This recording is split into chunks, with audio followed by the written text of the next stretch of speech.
Oke, hello everyone, welcome to Analysis dan update lagi seputar koin kripto.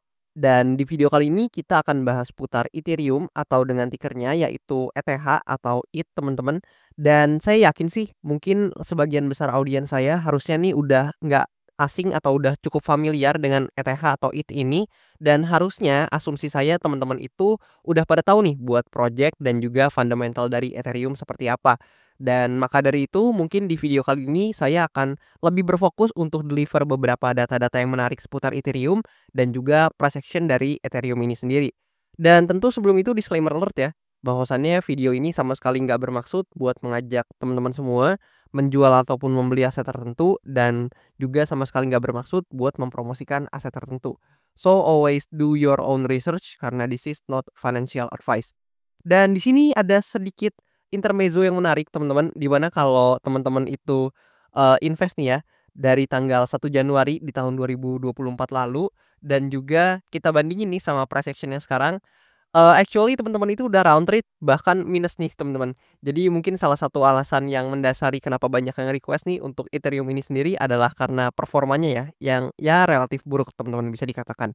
Dan di sini kalau kita coba cek ya, ini mungkin dari awal-awal dulu kayak biasa. Kalau dari CMC atau coinmarketcap.com ya udah pastilah ya, Ethereum ini masih masuk ke top 2 dari segi kapitalisasi pasar di market kripto, teman-teman. Dan di sini kalau sebenarnya kita coba cek, teman-teman, eee, ada data yang menarik sebenarnya.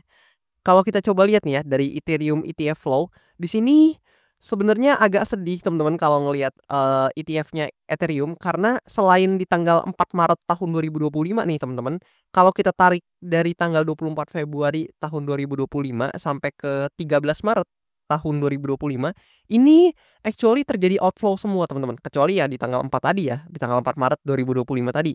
Sisanya teman-teman ini outflow semua teman-teman, kalian bisa lihat datanya ini merah semua teman-teman ya. Jadi sebenarnya secara ETF-nya Ethereum juga nggak terlalu perform ya teman-teman. Dan di sini kalau kita coba lihat dari chart-nya, ya kalian juga bisa lihat nih ini terrepresentasi dengan cukup jelas di chart-nya teman-teman dan sangat-sangat tidak perform ya bisa dikatakan buat Ethereum ini sendiri. Dan di sini kalau kita coba, analisa ya dari segi price action-nya atau dari segi chart-nya, di sini sangat disayangkan sebenarnya Ethereum ini baru aja breakdown dari supply areanya yang sangat krusial di sini atau waktu itu tentu masih jadi demand zone-nya atau demand areanya, yang mana demand area ini menahan pergerakan kita tuh banyak banget loh teman-teman. Di mana, di sini tertahan, kemudian di sini juga ada tail 2 kali teman-teman sempat tertahan, sempat ada bounce yang cukup baik, tapi ya sangat disayangkan akhirnya di sini harus breakdown teman-teman buat Ethereum dari demand area atau demand zone-nya yang sangat krusial. Kenapa sangat krusial? Ya kalian bisa lihat sendiri teman-teman. Dia bahkan udah nahan Ethereum dari sini-sini teman-teman ya, dari price action-nya di masa lampau dan kalian bisa lihat ini banyak banget sentuhannya, bahkan di sini sempat jadi resistance juga dan sangat disayangkan harus di breakdown. Dan dengan ter-breakdown-nya dari, demand zone yang ada di sini, maka dia merubahnya menjadi supply area juga dan juga sangat disayangkan Ethereum ini harus breakdown dari trendline-nya, teman-teman. Yang mana trendline ini ya kalian bisa lihat sendiri lah ya, ini ada berapa sentuhan, teman-teman. Di sini, kemudian di sini, dan seterusnya, teman-teman ya. Bahkan terakhir di sini juga ada sentuhan dan tapi sangat disayangkan harus breakdown. Dan di sini ya, kalau kita coba notice dari hal lain, let's say kita gunakan Fibonacci di sini, kita coba tarik dari swing low to swing high-nya di sini, tapi saya perlebar biar lebih jelas teman-teman. Lebih kurang kayak gitu dan kita akan menemukan ya, bahwasannya demand zone yang ada di sini itu, tepat sedikit lebih kurang beririsan teman-teman. Di sini saya coba presisiin dulu biar lebih, jelas. Nah, lebih kurang seperti ini dan kalau kita coba tarik atasnya biar lebih jelas lagi, nah kayak gitu lebih kurang.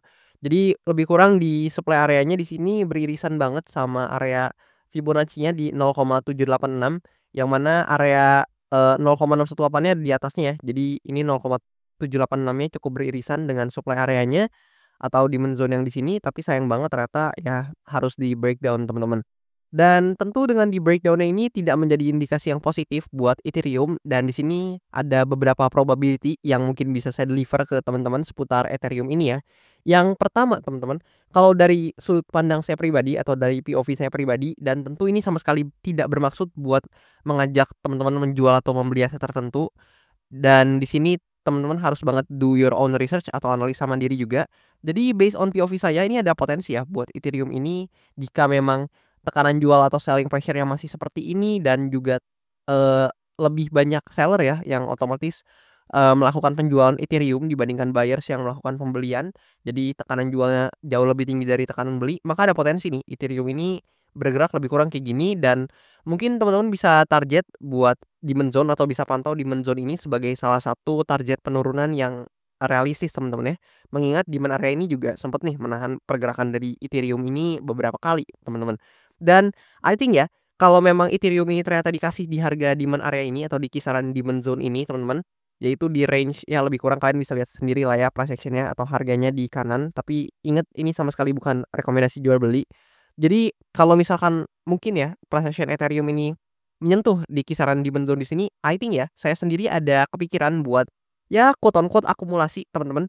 Dan itu tentu untuk, saya personal dan sama sekali nggak mengajak kalian semua buat jual beli, tapi I think ini harga yang cukup, murah atau optimal buat Ethereum dan tentu ya, masih ada potensi buat turun lagi, tapi kita nggak pernah tahu teman-teman karena market itu dinamis ya. Dan if dia dikasih di harga diamond zone ini, yang mana ini kalau kita lihat nih harga diamond zone ini kan, terakhir kali kita sentuh nih di 16 Oktober teman-teman atau di sekitaran bulan Oktober di tahun 2023 dan kalau dikasih lagi teman-teman di tahun 2025 ini more likely bisa jadi kesempatan yang menarik teman-teman. Itu untuk probability pertama ya. Jadi ada potensi memang Ethereum ini jika selling pressure terus menguat, ada potensi ya dia bergerak lebih kurang ke demand zone di bawahnya. Namun jika ternyata Ethereum ini, suddenly ya bisa perform dan indikasi performnya adalah dia bisa reclaim kembali nih dengan cukup signifikan atau cukup proper yaitu supply areanya, which means dia bisa langsung, berubahin atau merubah supply areanya dengan membreakout-nya menjadi demand zone atau demand area yang mana kalau kita breakout lagi dari supply areanya dia akan bertransformasi kembali jadi demand area dan mulai menunjukkan penguatan yang signifikan teman-teman. Itu outlook yang pertama tadi tentu bisa terinvalidasi ya, yang mana jika hal tersebut yang terjadi tentu indikasi yang sangat positif buat Ethereum karena paling enggak dia bisa balik lagi nih ke range-nya, yang mana range-nya itu ada di sekitaran sini teman-teman. Nah, lebih kurang kayak gitu. Jadi kalau misalkan dia bisa balik ke range ini dalam jangka waktu dekat, tentu itu akan menjadi indikasi yang sangat positif buat Ethereum karena paling enggak dia bisa reclaim dulu deh buat diamond zone krusial yang udah menahan pergerakannya sejak lama, teman-teman. Dan dari situ mungkin baru deh Ethereum mungkin bisa perlahan buat climbing up lagi ke atas, teman-teman. Lebih kurang kayak gitu. Dan kalau misalkan kita lihat ya dari segi harganya sekarang, kita bisa tahu liquidity nggak flowing ke Ethereum, teman-teman. Dan dengan, terpuruknya Ethereum ini itu menyebabkan banyak banget buat, koin ataupun token-token layer 2 dan juga berbagai altcoin lain itu juga, terkena dampaknya ya. Karena kalau berdasarkan cycle-cycle sebelumnya yang mana, liquidity dari Bitcoin itu akan flowing dulu ke Ethereum, kemudian baru flowing lagi nih ke berbagai altcoin. Tapi dengan Ethereum yang kayak gini, ya kalian juga bisa cek sendiri teman-teman, berbagai altcoin lain itu juga, ya sebagian besar kena dampaknya teman-teman.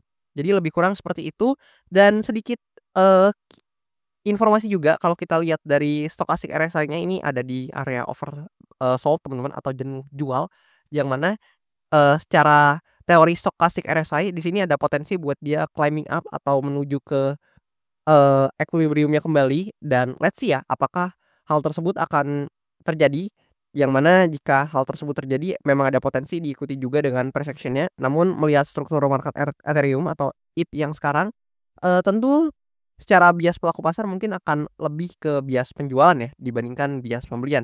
Tapi, we never know, kita harus tahu dan harus peka juga bahwasannya Ethereum ini adalah koin dengan kapitalisasi pasar terbesar kedua teman-teman di market kripto, yang mana ETF-nya juga udah diperdagangkan. Dan jika memang ada aliran dana atau flowing, liquidity yang masuk ke Ethereum dengan jumlah yang besar, maka ya bisa aja nih teman-teman buat Ethereum itu terjadi skenario yang kedua tadi, yang mana dia bisa langsung reclaim lagi buat, area important atau important areanya di sini teman-teman dan mungkin aja bisa mengalami kenaikan kembali. Namun jika selling pressure-nya tetap seperti ini, Ethereum, more likely kita bisa lihat juga dia buat kembali testing ya ke demand zone terdekatnya yang ada di bawah sini, teman-teman. Lebih kurang kayak gitu. Dan berbicara data seputar Ethereum, di sini saya punya beberapa data yang mungkin menarik buat teman-teman. Nah, di sini pertama kita pindah dulu ke DeFi lama, di mana ya memang ya Ethereum itu secara TVL masih yang paling besar di market kripto, yang mana ya kalian bisa lihat sendiri teman-teman buat TVL-nya sebesar apa buat Ethereum. Tapi yang lumayan menarik ya, kalau kita lihat teman-teman bisa lihat di chain revenue dan revenue-nya dalam 24 jam, itu kalau kita bandingin sama ya, saingannya teman-teman atau kompetitornya yaitu Solana, kalian bisa lihat bahwasannya secara revenue atau secara ya secara penghasilan lah ya, itu kalah teman-teman Ethereum dengan Solana, yang mana TVL Solana ini padahal ya kalau dibandingin sama Ethereum ya cukup jauh teman-teman masih. Jadi kalau teman-teman memandangnya sebagai bisnis teman-teman, itu bisa dikatakan bahwasannya Solana itu more profitable dibandingkan dengan Ethereum. Dan di sini ya, kalau kita coba lihat dari token terminal buat datanya untuk Ethereum ini sendiri, di sini untuk token trading volume, kemudian fees, dan juga revenue ini menurun secara cukup drastis teman-teman, yang mana secara trennya ini downtrend ya buat, token trading volumenya, kemudian fees-nya juga downtrend, kemudian revenue-nya juga downtrend teman-teman. Dan tentu itu bukan data yang positif buat Ethereum, meskipun memang di sini ada daily active user yang secara tren ini masih cukup oke teman-teman ya. Namun ya kalian bisa lihat nih, secara token trading volume, fees, dan juga revenue ini tentu kurang begitu oke atau kurang begitu proper buat Ethereum ini sendiri. Nah, sementara kalau kita coba cek dari segi analitiknya buat Ethereum, sebenarnya kalau kita coba slide ke bawah dan kita intip di sini, sangat disayangkan ya sebenarnya Q1 yang mana quarter ini biasanya menjadi quarter yang cukup bullish buat Ethereum, bahkan di 2 tahun terakhir sebelum tahun 2025, which means di tahun 2023 dan 2024, itu return Ethereum itu lebih dari 50% teman-teman di Q1. Tapi ya sangat disayangkan ternyata di Q1 yang tahun ini teman-teman itu Ethereum relatively tidak perform, yang mana dengan per video ini saya record ya return-nya itu ada di angka minus 42,3%, yang berarti ini minusnya hampir 50% teman-teman, dan bukan angka atau bukan return yang positif tentunya teman-teman ya. Tapi let's see, mungkin Q1 ini kan udah tinggal nggak lama lagi ya teman-teman, ini udah di pertengahan Maret, dan mari kita lihat apakah Ethereum ini paling nggak bisa memperkecil buat minusnya atau bahkan, bisa jadi hijau mungkin aja, saya nggak pernah tahu atau saya nggak tahu nih market itu kan dinamis.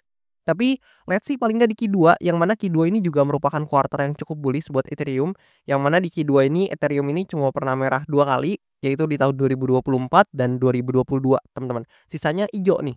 So let's see apakah di Q2 ini bisa menjadi quarter yang menghasilkan return lebih positif buat Ethereum atau justru malah akan mengikuti jejak Q1 sebelumnya teman-teman, yang mana ini masih merah teman-teman ya. So let's see gimana pandangan kalian juga di kolom komentar di bawah, boleh banget sharing, perspektif dan juga pendapat kalian di kolom komentar di bawah. Dan jangan lupa buat teman-teman yang mau request analisa koin, jangan malu, jangan segan, teman-teman boleh langsung aja request di kolom komentar di bawah. Dan kalau banyak yang tertarik akan saya usahakan buat bahas cepatnya. Atau teman-teman juga bisa support saya langsung melalui link traktir ya, yang tertera di bio account TikTok dan Instagram account saya, atau di link yang tertera di description di channel YouTube saya juga ada. Teman-teman bisa mampir langsung ke link traktir tersebut buat support saya dan juga sekaligus request analisa koin juga. Dan oke, lebih kurang kayak gitu teman-teman buat analisa Ethereum yang bisa saya deliver ke teman-teman semuanya. Lebih kurangnya seperti itu. Thank you banget buat teman-teman semua yang udah nonton dan sampai jumpa di video-video selanjutnya.